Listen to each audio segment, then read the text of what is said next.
There are innumerable brilliant love tales in Hollywood, but there is one that is both romantic and haunting.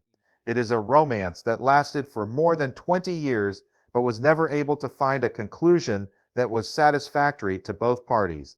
Diane Keaton and Al Pacino, two cinematic giants who will forever be connected to The Godfather, are the protagonists of this love tale. However, their souls were never able to fully meet at the same point in time.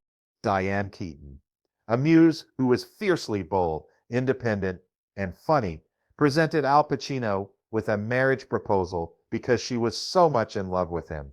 And Pacino, the man with beautiful eyes and a heart that may change at any moment, made the decision to walk away without uttering a single word. There was a time when they lived together, when they exchanged quiet vows, and when they brought each other tears. But in the end, each of them decided to go their own ways. There was no wedding, no conclusion. There was only a peculiar relationship that continues to this day. If you have ever been the admirer of Diane Keaton, who is a symbol of intelligence and independence, or if you have ever been attracted by the rebellious stare of Al Pacino, then please comment 1 below and join us in discovering the narrative that behind the spotlight, as well as a split that was never quite final. There was a love that was never mentioned. What kind of pain did Diane Keaton experience? And what prevented Al Pacino, the guy who had once declared, "I love you forever," from being able to maintain his grasp on her? A love story of Diane Keaton and Al Pacino. To understand why Diane Keaton and Al Pacino never had a complete ending, we must look back to a time long before they met, to the childhood years and artistic journeys that quietly shaped how they loved and how they let go. In Los Angeles, Diane Keaton was born into a family that adhered to the strict Catholic faith. Her father worked as a civil engineer, and her mother, Dorothy, was once the winner of a beauty competition in her village. However, she chose to devote her entire life to being a mother instead of pursuing her ambition of being a stage actress. Over the course of her childhood, Diane seen a dazzling lady who was confined to a kitchen, and she vowed that she would never live a life like that. Beginning at a very young age, Diane made the conscious decision to be a free woman who was unique, courageous, and so aggressive that many men considered her to be terrifying.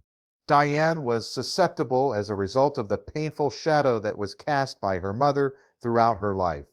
She yearned for a love that was whole, not a love that came and went, but rather a love that had the courage to remain as it was. Within the realm of artistic uncertainty, a feeling of certainty, a home, and a relationship are all essential, which is precisely what she discovered, or at least what she believed she discovered, in Al Pacino's eyes. The account that Al Pacino told, on the other hand, was quite different. The Italian-American family that he was born into was impoverished, and he was born in East Harlem, New York. When he was just 2 years old, his parents went through a divorce. Rose, the mother of the child, brought him up by herself while working part-time jobs in a tiny apartment in the Bronx. Pacino never had a family that modeled his own. On the contrary, he spent his childhood surrounded by the bustle of city streets, historic movie theaters, and little theaters, which is where he first had a sense of belonging. His love for the theater began at a young age, but over the course of his life, it was the only thing he ever committed himself to. While Pacino was trying to maintain his acting career, he was kicked out of school, worked as a cinema usher, delivered newspapers, and even slept in parks and parks. He developed a shell as a result of his survival in that environment. Even though he was kind, he was not approachable. Deep, but not very close. Above all else, he was terrified of becoming attached, due to the fact that Pacino believed that connection equaled the loss of independence. Freedom, on the other hand, was the one thing that he believed could keep him alive. Two people, one of whom is desperate to keep their grip, and the other of whom is only able to run. Both of them are in love, but none of them is able to love without causing unnecessary pain to themselves. Not only were they two young actors cast in a masterpiece when they first met on the set of The Godfather in 1971, but they were also two young talents. The two spirits, who had been estranged from the concept of redemption for a considerable amount of time, suddenly recognized one another in a glance. Nevertheless, there are occasions when fate offers people hope, just to destroy them with it. During the production of The Godfather in 1971, Diane Keaton and Al Pacino had their first encounter with one another. Both of these individuals were not well known at the time. Keaton was a humorous actress who worked independently, whereas Pacino was a newcomer who had just emerged on the stage of Broadway. There was a gentle beginning to something that occurred as their eyes met in the midst of the pressure cooker atmosphere of a classic mafia picture, a Hollywood romance. There was a connection between them that was both powerful and delicate, as if fate had begun scripting a different story for them beyond the frame of the camera. Throughout the course of several interviews, Diane Keaton has confessed that she fell in love with Pacino from the very beginning. "I was really obsessed with him," she added. "Both charming and witty, he was. His conversation was nonstop and he was eerily gorgeous. Something about him made me feel like I was looking at a lost child or a mad genius, and I couldn't help but stare at him." Pacino, on the other hand, did not make many statements. He never brought his feelings for Keaton to the attention of the public at any point in time. On the other hand, everyone who sees the film from behind the scenes or listens to the accounts of their friends might experience emotions. Nothing could adequately describe the energy that existed between them. It was not only a matter of professional concord or physical attraction, rather, it was a gravitational pull that none of them could adequately understand. Over the course of the 1970s, they loved, broke up, and returned to each other again, as if neither of them could really let go of the other. Their love began in silence, gradually developing as they proceeded through The Godfather Part 2, then Part 3. In addition, at that period of time, Diane Keaton started to comprehend there was more to her feelings for Pacino than simply a simple crush at a young age. It was a mild fixation, the kind that made her willing to wait for more than 20 years only to get an answer to her question.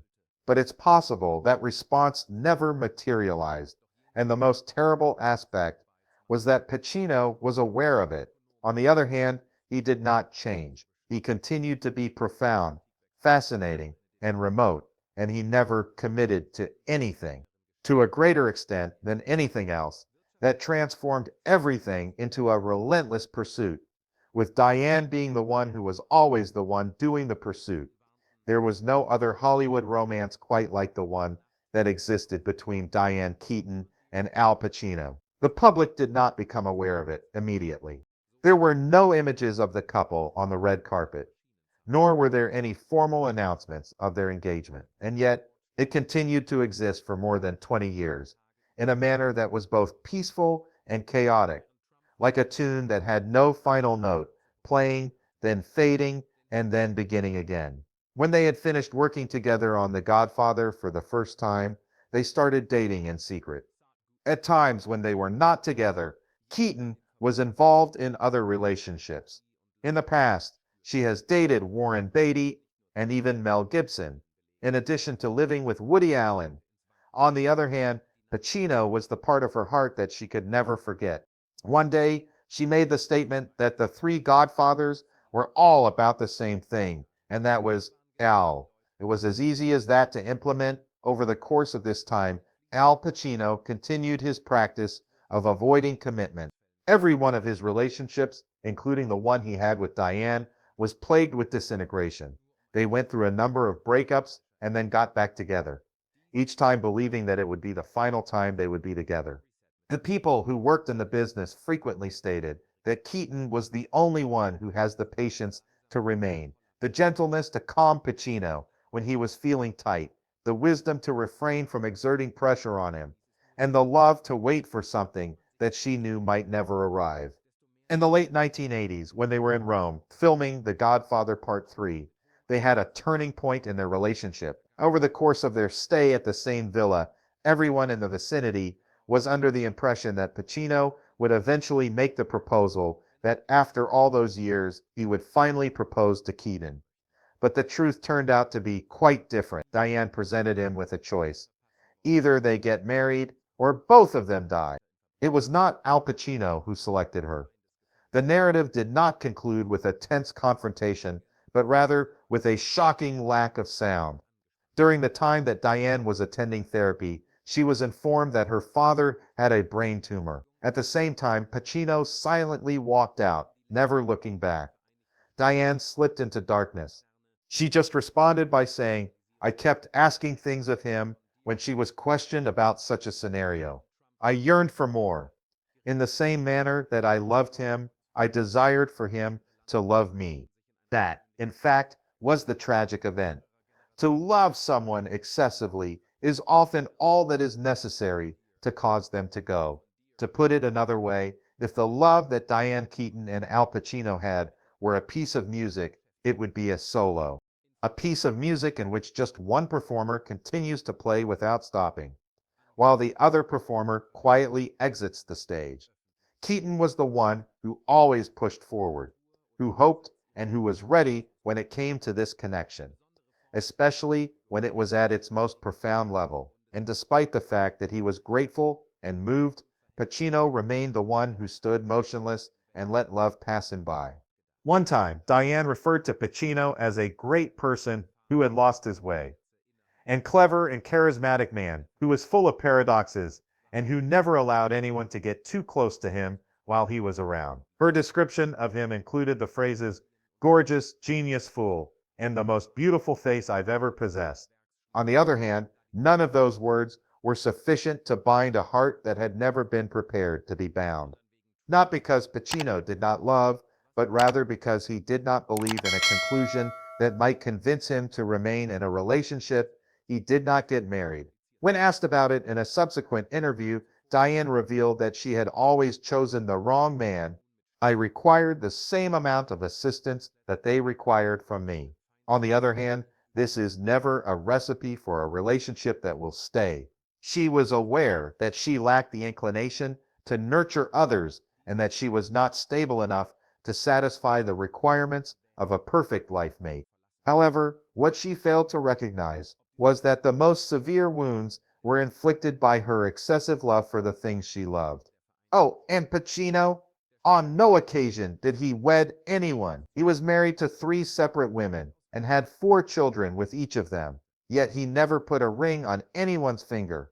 It was stated by friends that Pacino was terrified of losing his independence and that he was plagued by the idea that marriage would destroy something that was breathtaking. It's also possible that he was aware of the fact that he couldn't love someone to the extent that he could commit to them, or that he couldn't love someone in a way that was considered normal. Diane Keaton was unable to maintain her connection with the guy she loved for the 20 years that they were together.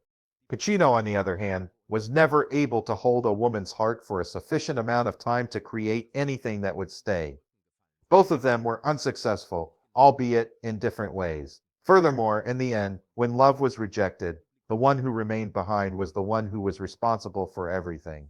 It was a wound that Diane took into her positions. Women who were self-sufficient, humorous, and unrestricted, yet who always exuded a sense of quiet loneliness. Al Pacino was the one who carried that void onto the greatest platforms. Even at this late stage in his life, when he is in his 80s, he does not fully belong to anybody. Diane Keaton and Al Pacino's love story came to an end without the involvement of a third party, without any issues of controversy, and without the filing of divorce papers. One person withdrawing from the relationship due of apprehension about making a commitment, and the other person ultimately deciding to quit. Daniel Keaton's struggles and Al Pacino's decision. But the true question continued to linger even after the lights were turned down and the ovation subsided. In the end, who of them lived their lives to the fullest? Following the conclusion of her final relationship with Pacino, Diane Keaton never dated anybody else in public. Even though she is well into her 50s, she has been a single woman for more than 35 years and has adopted 2 children, a girl and a boy. During one of the interviews, she admitted that no one had ever asked her to marry anybody. It's possible that they got the idea that I'm not the easiest person to coexist with. At the same time, she is the one who asserted unequivocally, I am extremely relieved that I did not get married. In my opinion, it would not have been appropriate for me to do so.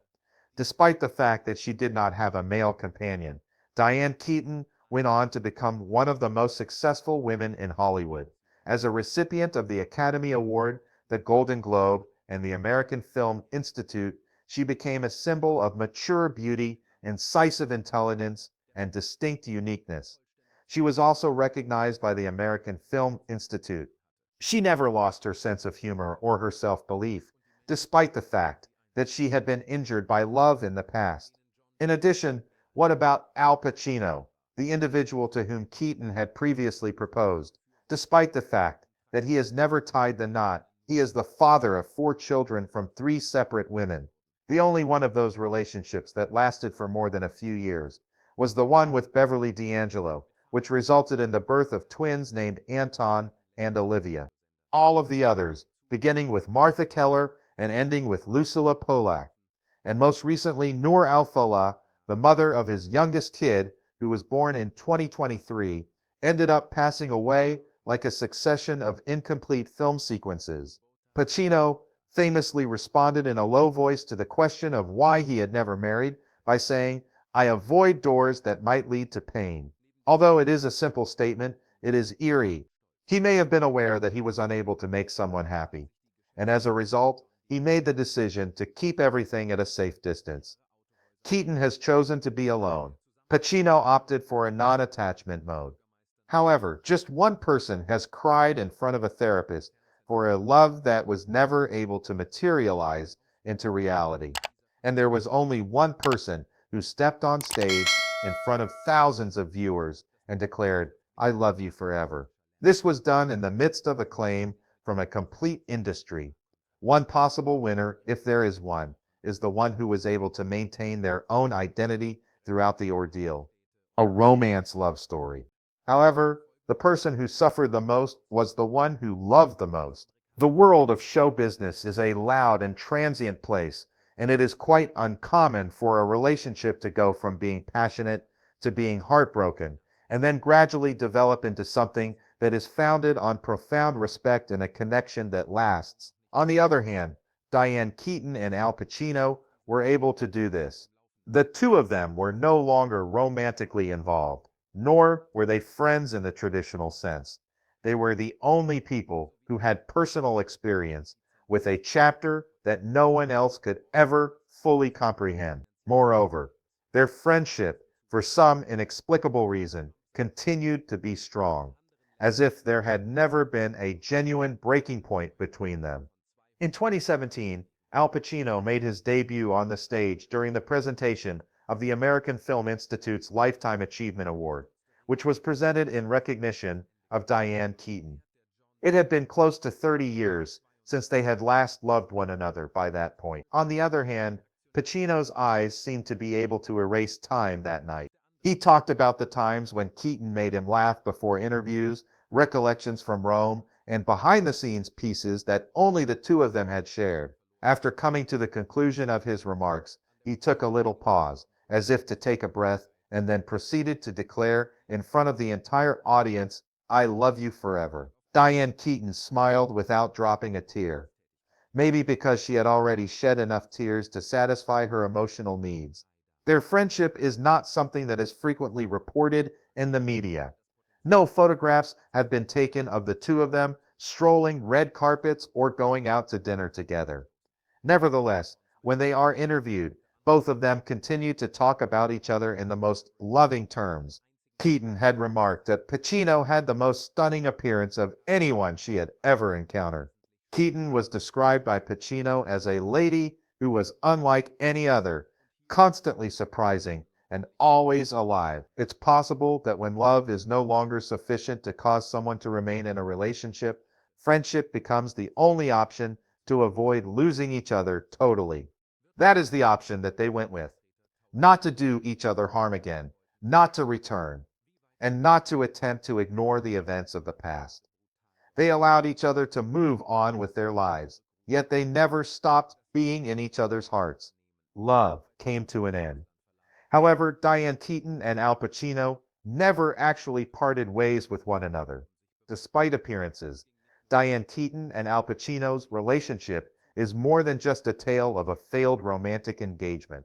It is a manifestation of a more widespread tragedy that has occurred over generations. In a society where there is no place for compromise, when two individuals who are too special, too independent, and too ambitious try to love each other, they put themselves in a difficult situation. Artists, Keaton and Pacino, are both driven by their inner lives and the emotional scars they experienced as children.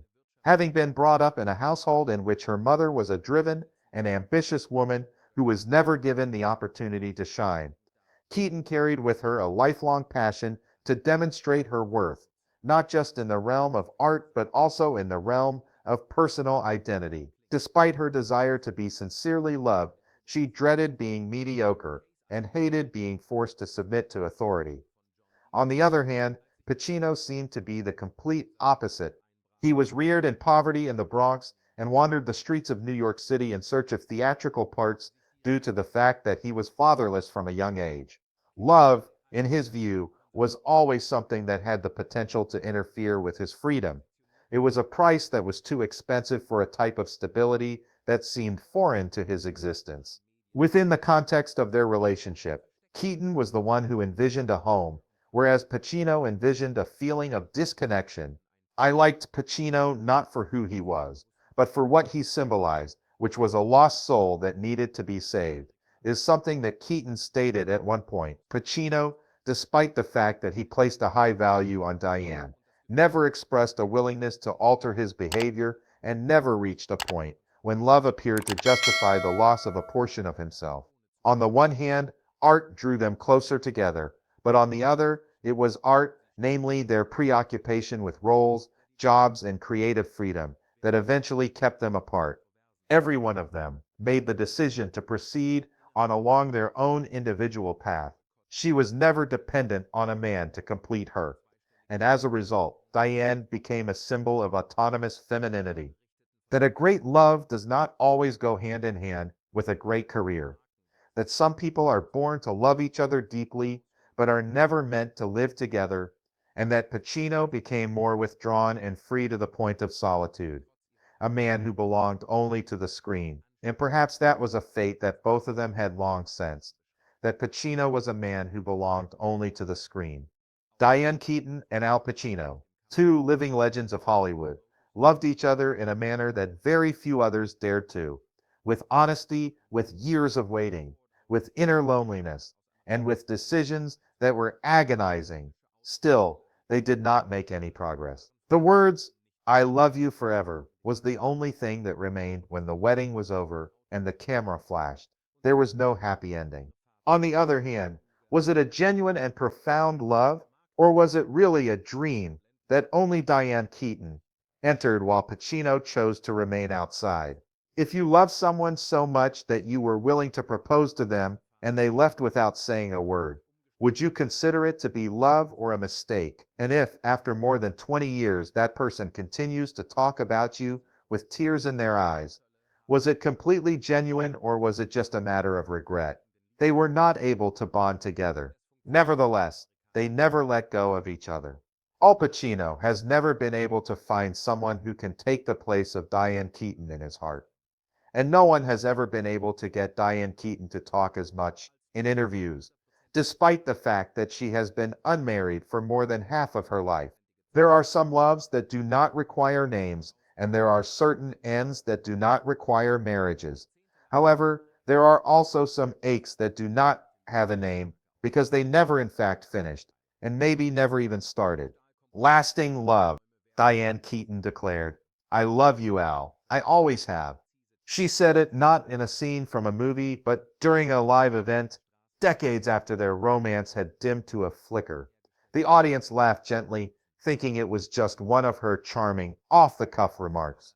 But those who knew, those who understood, could hear the echo of something more serious in her voice, of a love that had once burned bright and still left ashes behind.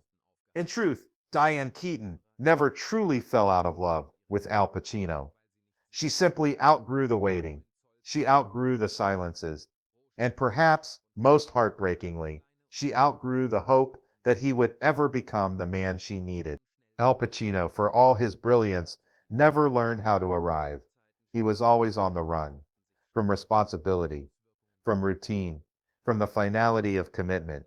He was a wanderer with a heart too full of shadows, too full of past hurt, too afraid of being caged. To him, love was real, but permanence was a prison. Diane, on the other hand, had been raised with the fantasy of forever.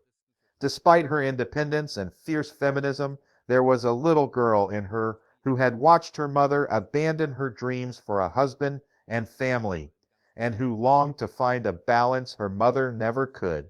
She did not want to vanish into love. She wanted a love that could stand beside her.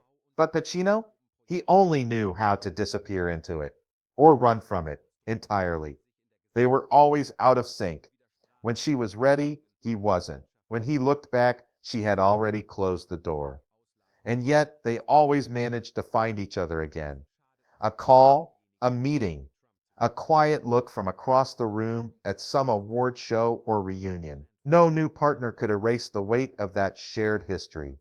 In interviews, Diane once said, Al is simply uncatchable. You could be in his arms and still feel like you were 100 miles away. And that was the paradox. The more she loved him, the further he seemed to drift. But Pacino, for all his elusiveness, never truly let her go either. He has said little, if anything, about her in public. But there are whispers. Friends say he keeps old photos, that he pauses when her films come on TV. They say that despite the women and the children, the parties and the accolades, he never stopped being haunted by what he couldn't give her. What they had was never simple, it was never tidy, but it was real. When Diane Keaton adopted her children, Dexter and Duke, she did it without a partner. She did it not to replace love, but to create a different version of it. And in doing so, she proved that women like her, women with fierce hearts and sharp minds, didn't need marriage to find meaning. She gave herself the family she always longed for, but on her own terms. Pacino, meanwhile, remained adrift. His performances continued to be layered, brilliant, tortured, mirroring the very soul he kept hidden from those closest to him. Friends often noted that his real life seemed to take place only when he was acting. When the lights came down, he returned to solitude. To this day, when the name Diane Keaton is mentioned in his presence, he simply nods or smiles a wistful half smile. And in that smile lives every unspoken apology, every missed opportunity, every almost, because sometimes love stories don't need villains to break apart. Sometimes it's not betrayal or betrayal that ends a relationship, but timing and fear and the quiet realization that two people can be completely right for each other and still not fit. Theirs was not a love that burned out quickly. It smoldered quietly, painfully, for decades. And it leaves us wondering, would it have been better to have never loved at all, or to have loved and lost something so rare? Diane Keaton once answered that question without even realizing it. In an interview late in her life, when asked about regrets, she paused and said, I regret believing that love could save someone who didn't want to be saved. And in that sentence, you can hear the echo of 20 years spent loving a man who never knew how to stay. A man who perhaps loved her back more than he could admit, but less than she needed. Legacy of a lost love. Today, Diane Keaton is a legend. Oscar winner, fashion icon, symbol of individuality. Al Pacino remains a cinematic giant, still acting, still enigmatic, and yet, behind the fame and success, the echo of their love lingers. They didn't end in bitterness. They didn't break each other. They simply couldn't meet in the same emotional time zone. She needed roots. He needed wings. She gave her all. He gave what he could. And so their story remains suspended. Not a romance, not a tragedy, but something in between. A reminder that sometimes the great loves in life are the ones that never quite become. Because not every love is meant to last. Some are meant to teach us what we need, even if we never get it. Their legacy was not a wedding ring or a shared home, but a kind of artistic and emotional entanglement that endured even when the romance didn't. Diane Keaton and Al Pacino created something more immortal than marriage. They built a myth, a story that still resonates, not because it ended happily, but because it didn't. Because somewhere out there, we've all been one of them, the one who waits or the one who runs. And sometimes we are both. Do you think Diane made the right choice by never marrying? Or should she have fought for the love she lost? Like this video. If Diane Keaton's story touched you, comment your favorite Diane Keaton movie. And don't forget to subscribe for more stories that reveal the hearts behind the headlines.